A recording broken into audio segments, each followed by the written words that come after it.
Hello everyone, odedex here, welcome to episode 62 of my season 2 Let's Play. So I've been running my quarry a little bit off screen, coming on and off, and suddenly it caused my game to crash. And coming back, I've noticed that there are a couple of things that kind of went crazy. Not sure what's the reasoning. The crash log didn't help me quite a lot. But as you can see, there are a lot of things looking quite odd. I think it's pretty much because a chunk just got like out of bounds or something. Let's actually have a quick look. Yeah, and also for some reason my chunk loader duplicated itself, so now I have two. And as you can see, it resetted. So yeah, I'm not sure what's going on here. Some things kind of crashed and caused a very weird thing, and this one doesn't even react. Yeah, this one was created by nobody compared to this one. So basically just letting you guys know that if you're trying to play around with something like that, be prepared for funny things happening, because they will happen, trust me. You can see very weird things are happening. Okay, let's go for a circle this time around, because I actually don't need yeah, seems fine. Does it reach the edge? Nope, it doesn't. Oh, it does, but because of the circle it's in odd shape. So as you can see, all my ender chests are now floating in the air. Somehow they got disconnected from the actual frame. The chunk loader duplicated itself, and also some of the wires are gone. They're simply gone. I don't know where they are. They just disappeared. And some of those batteries are refused to update. They are full, although they seem to be empty. So basically there's just some weird fun stuff with... Okay, so now I have cable here. Some very weird stuff going on with red power and chunk loaders, and okay, now my world updates.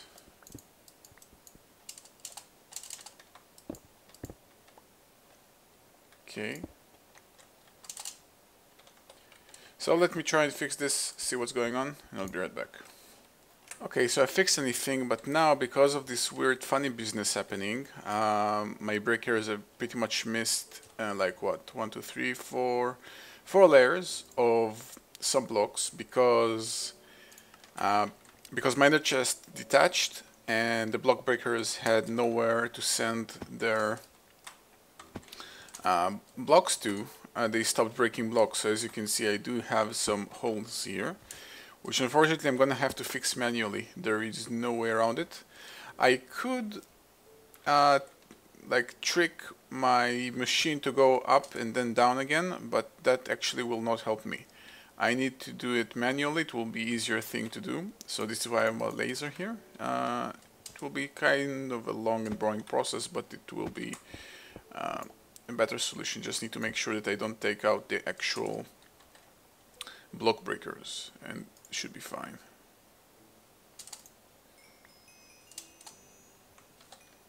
Okay, so even when I try to log in and out, there's still some funny business here. Now I don't know if it's that only visual or there's actually a bug. Let's try to run the machine. If the wires, yeah, they're connected, but I'm not really happy about the fact that it's happening, because just the same way it happened, it can just happen again. And that's not that good. Now I do have a duplicate chunk loader which I can get rid of, because I don't deserve having a spare one. But yeah, I don't really like the fact that it's happening. There's not much that I can do about it, except for whine about it, but kind of annoying. Okay, so today, as I said previously in the previous episode, I wanted to get started on improving my sorting system. And there are actually a couple of things that I wanted to do. But the first thing I want to start with is actually reverting the thing that I did here.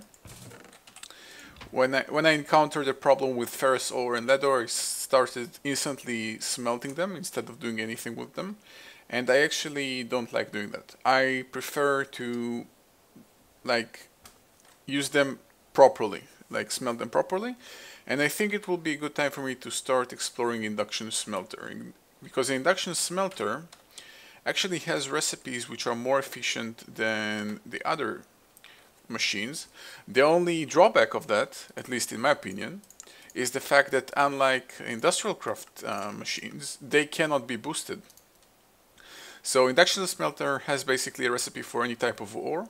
If you combine it with sand, you'll get double the product, basically always. That's the thing which equivalented to industrial craft processing. Basically, you skip macerating, you instantly go to smelting, you already get double product, but you use sand. And you also get a chance to get this rich slag, which when smelted yet again, gives you even triple product. And that applies to every type of... actually, I'm noticing that you can actually do this, which is actually interesting, but you get slag instead of rich slag. Some funny business going on. What can I do with slag, actually? Yeah.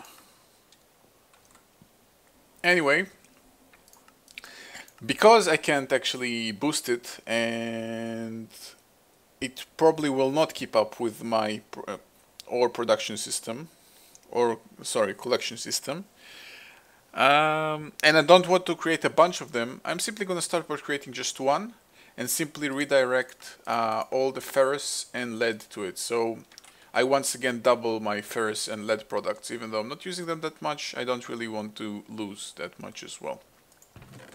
So let me figure out how I want to get this done, and I'll be right back.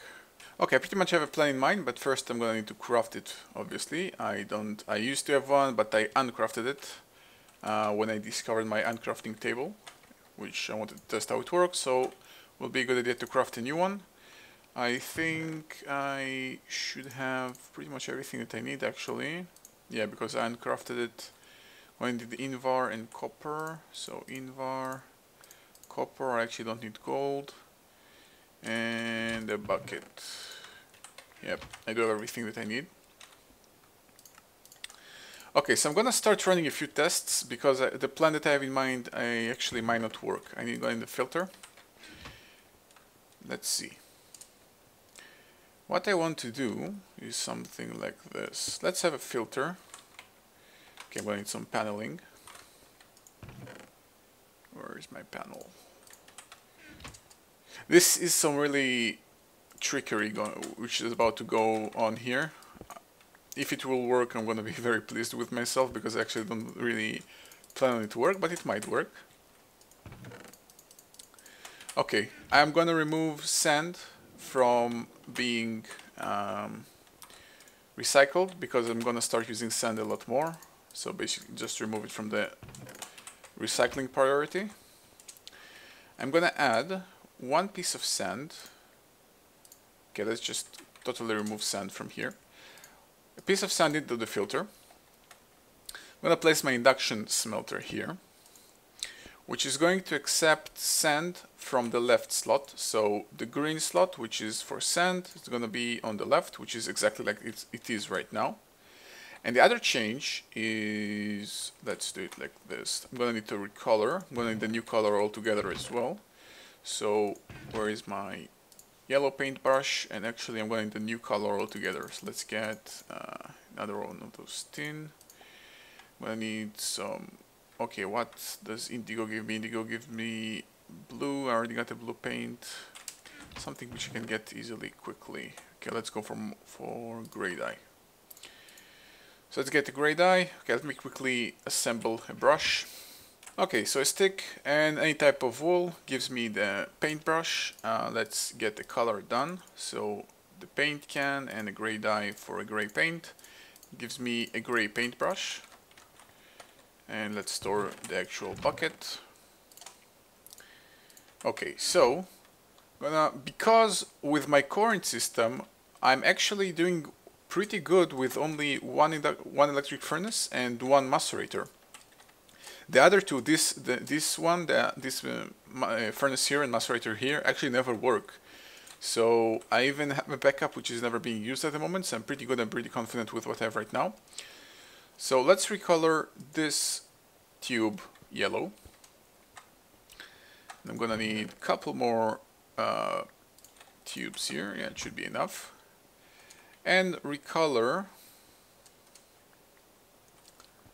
Let's see. Okay, so the purple slot will be on the top.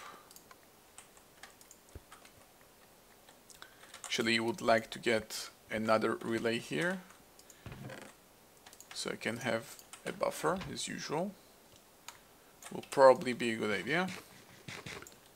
So this relay is here, and this, let's disconnect it for a second. Connect this here and recolor this gray. And replace this tube to have no color at all. Okay, this is gonna cause some weird bounce back now. Yeah, okay, just gonna have some weird stuff going on for a second. Oh, accidentally colored it yellow instead of gray. Oops, okay, now it's colored right. Let's get rid of all the things that shouldn't be here. Actually got lead in the right place. Okay, and now I'm gonna set up a new color scheme. I think that's black, that's gray, and place ferrous and lead in here. Again, make sure there is no funny business going on. I can actually place ferrous and lead in here. And this one should be filtering in sand, although it's rotated in the wrong way. Okay. And the only thing I'm lacking is pretty much power, but let's see if it's indeed, yeah, oops.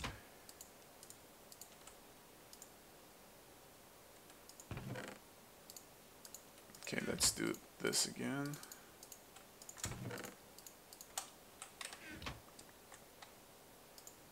Okay, there we go. So sand is as usual going into the black colored line, which is this. And once it's in here, it notices that there is a closer available path instead of those relays, which is to go in here, because this filter accepts sand. So it goes into the sand, and of course, if the filter's buffer isn't full, basically meaning that the induction smelter has a spot for sand, it will go in and fill up the sand slot. And from the top, basically recoloring ferrous and lead into gray. Now this path is available to them instead of the yellow path. So now I can smelt, basically just need to power this and I'm pretty good. So finally got back to the point, as you can see, where I'm doubling again. Now I'd just like to add one more relay, which will actually be taking care of the output before taking care of the power. So place this down here. Make sure that the output slot is the one going there. So output, I'd like both to go to the right. And yeah, I'm going to start storing some slag now, but that's fine. Let's reset those and get over the night and start taking care of the power. Okay, so I noticed that my production system went really bad and I'm trying to figure out what's wrong.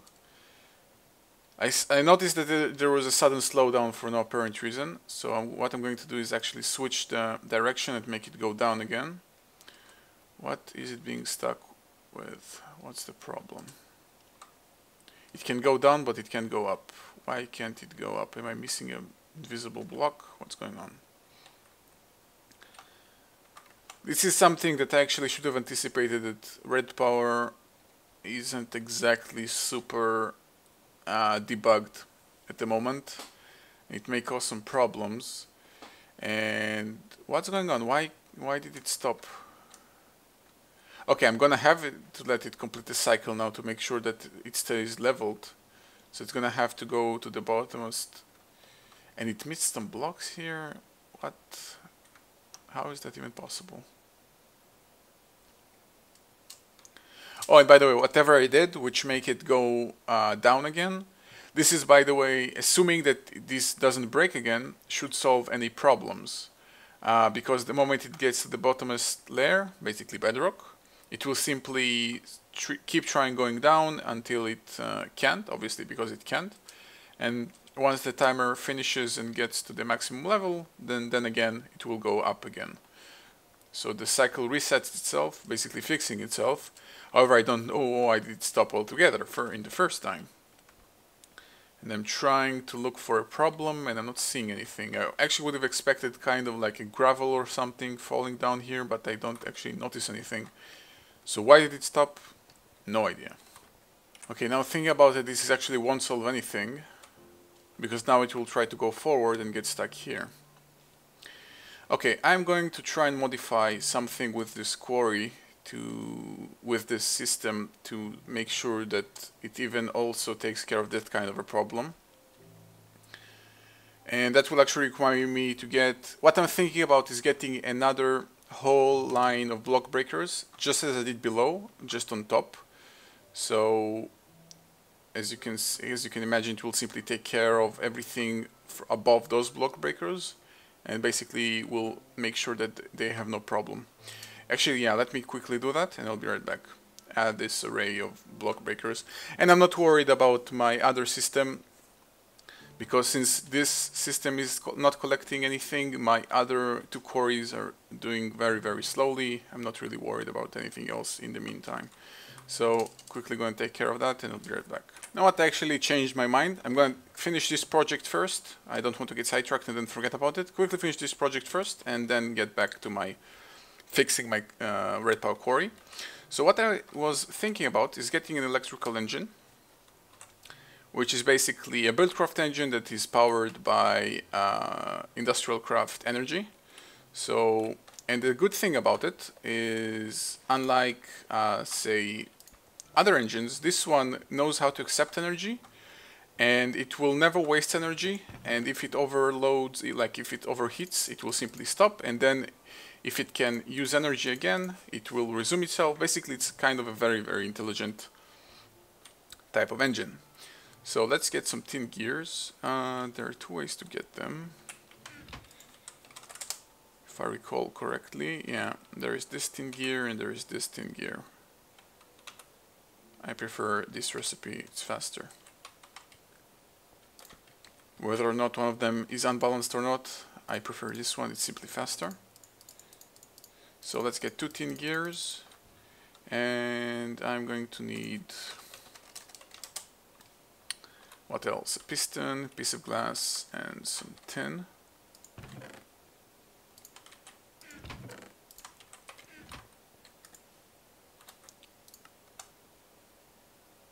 What now?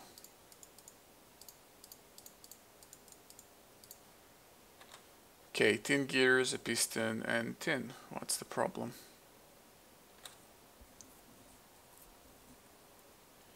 Oh, I guess it doesn't like those tin gears, it only likes these tin gears. Fortunately. Okay, let me get them.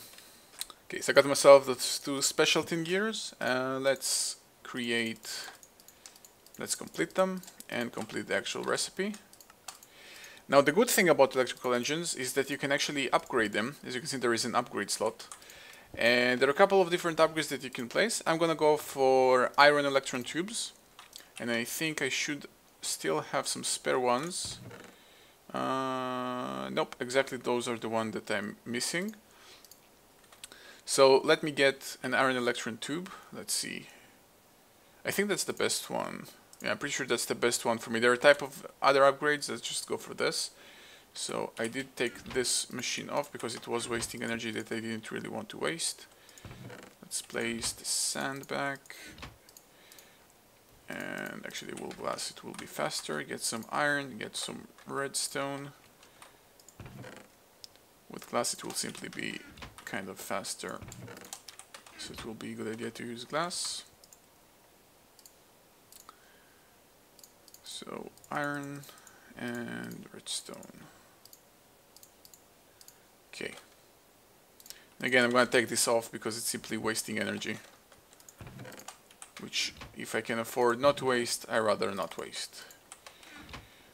Okay, so the engine, of course, will be coming down here. And the good thing about this engine is that it doesn't, it basically can accept any voltage. It doesn't mind which voltage you can give it. It will always accept the amount of power that it needs, but it won't explode or anything if it receives too high of a voltage. And giving it an electron tube basically makes it more efficient. So the basic values are accepting 6 AU per tick and outputting 2 Minecraft joules per tick. And with an electron tube it will change into... Ooh, this might be a slight problem. Okay, so then let's just make it accept the energy from that specific geothermal generator. No problem there actually. And also, obviously, let's give it the electron tube. What?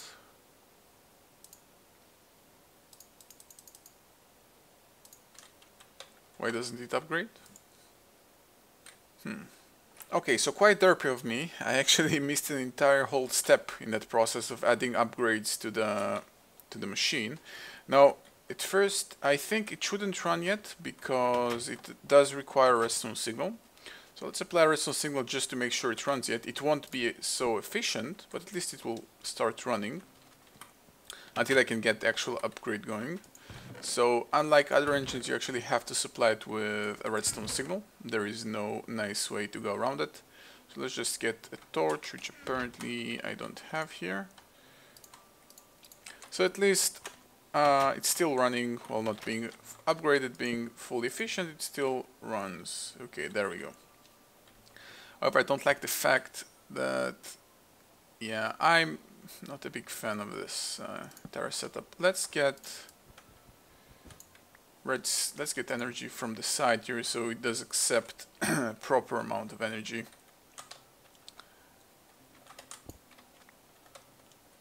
Without, yeah, limiting. Does it work that way? I think it does not. Okay, then let's do something else entirely. Okay, so I got myself some redstone energy conduits, so it will be a little bit nicer. So just connect them very simply. Will this work? Okay, this will work. So get my crescent hammer, shift right click. This will actually need to be removed. So there is an actual conduit here. Let's extend this energy line here. I have the electrical engine here. Now it should be filling up. Yeah, now it fills up a lot faster. Okay, I will need to add some way of separation between this tube and the engine. And now with the conduits I can do this. And now there is no funny business going on here with wiring and energy, and you just need to power this thing on and I'm good. Actually, you can just move those tubes all together because I'm gonna need a redstone torch here. So it looks kind of slightly uglier. This is extracting energy, this is sending energy, and this should start producing stuff. And it does.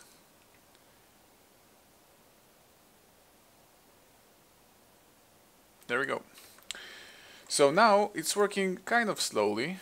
It's working, but it's kind of slowly. So now I'm gonna need to start upgrading it. Of course, it also heats up and eventually it will work faster, but I'm gonna need to upgrade it. So let's start getting that thing done. Okay, so the part that I missed entirely with the circuit boards, the part I missed entirely with the upgrading system are the circuit boards. You actually have to get a circuit board, apply the redstone tubings to it,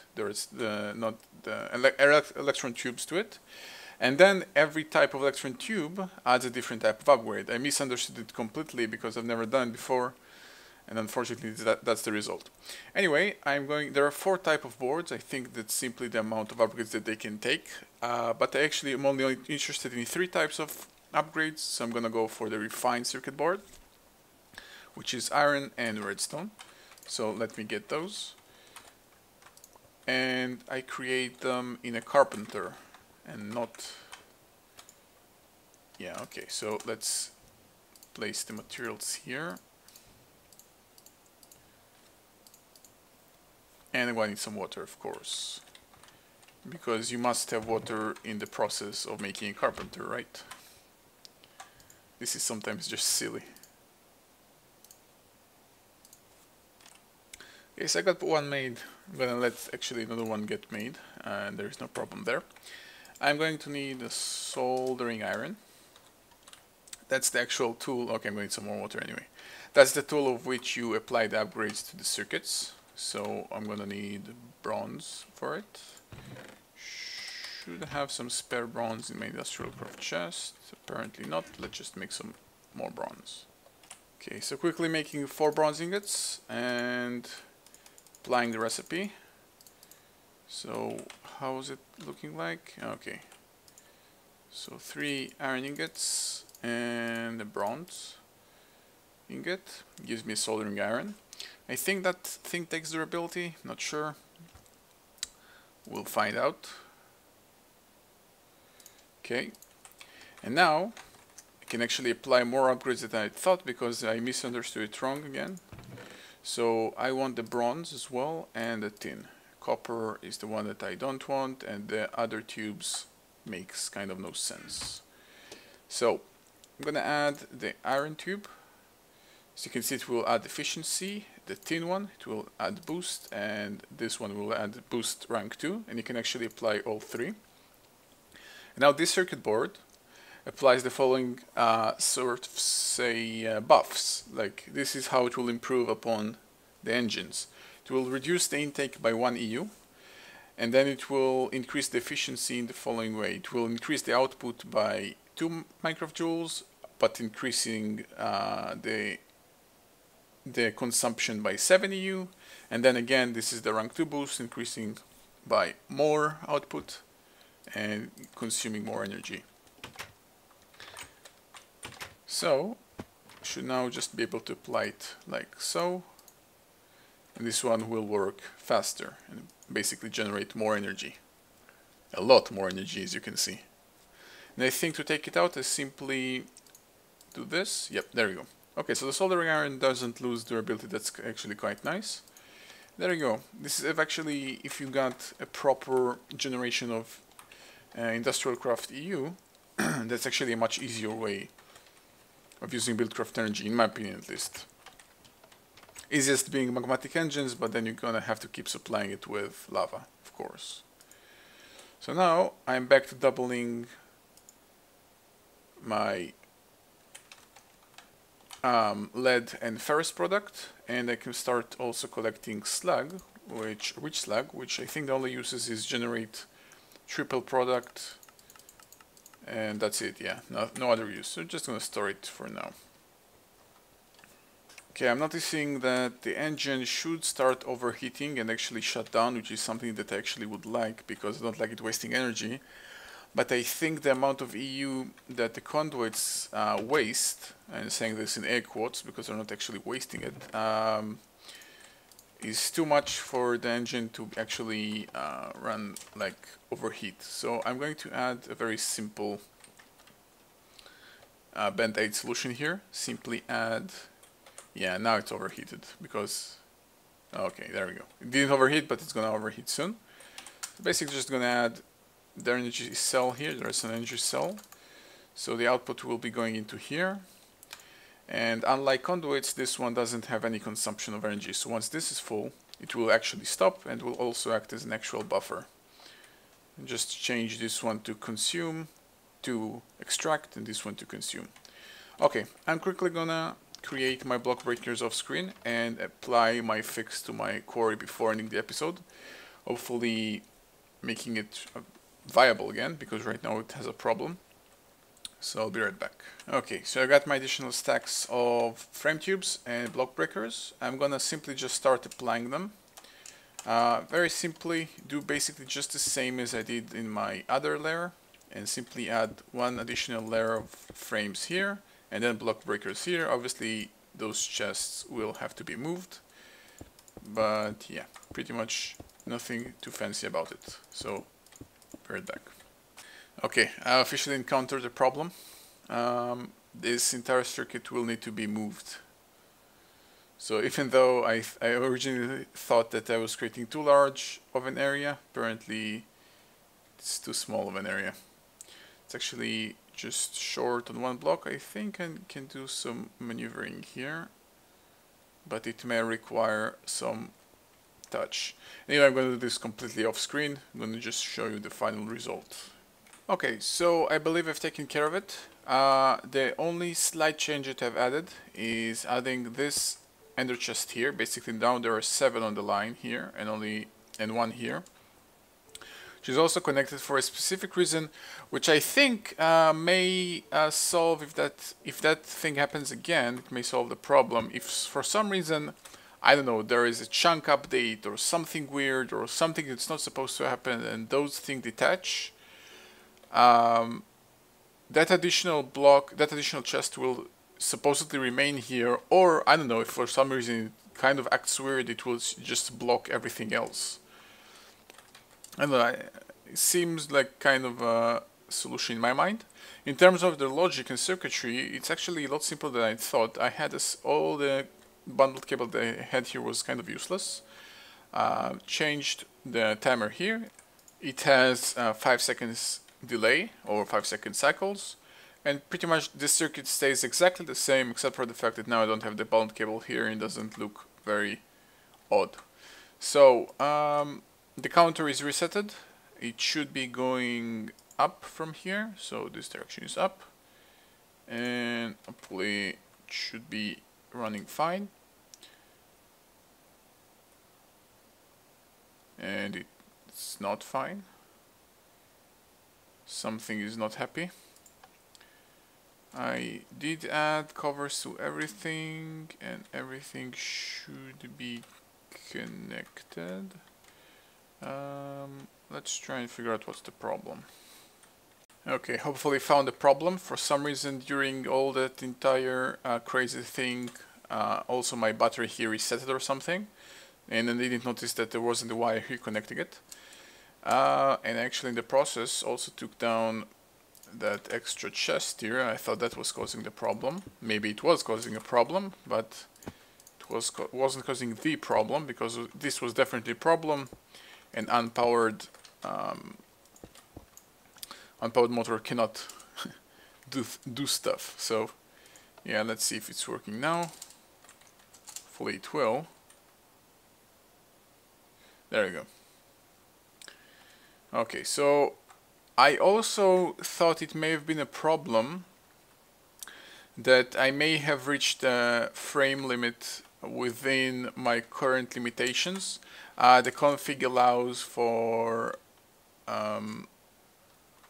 1000 blocks or frames to be moved by one motor, and I actually did a small math, and because of the additional blocks that I've added here, my drill head alone is almost 900 blocks, and I kind of roughly guessed it that the additional things that I have here, everything together, may be more than 100. So I increased it to 1500. I don't know if that's a problem. I don't know if that's the problem, but I just increased it in any way. Basically, I think everything balances itself out. Like the motors will also consume more energy trying to move larger amount of blocks, so it should be fine. Actually, also the fact that I've added more frames, meaning now every time a motor does something, it consumes more energy. I'm going to keep a close watch on my current energy generation to see if the 24 solar panels that I have right now are enough. It seems to be doing fine. When it had a problem initially, it was quite apparent very fast. Well, anyway, things are back in order, hopefully. Got my processing unit upgraded. Wasted a big portion of this episode on this thing, but yeah, it's gonna require some maintenance. Unfortunately, unlike Buildcraft, which is fire and forget, Red Power, again, as I've said it before, in this version is a little bit not very debugged, and it does have some problems and does have some issues sometimes, and you have to keep a close eye on it. But it's worth it, because when it's working, it's taking down 127 blocks every 5 seconds, for me at least. So it's kind of hard to actually complain. But there you go, there you have it. Well, anyway, as always, thank you guys for watching. See you guys next time.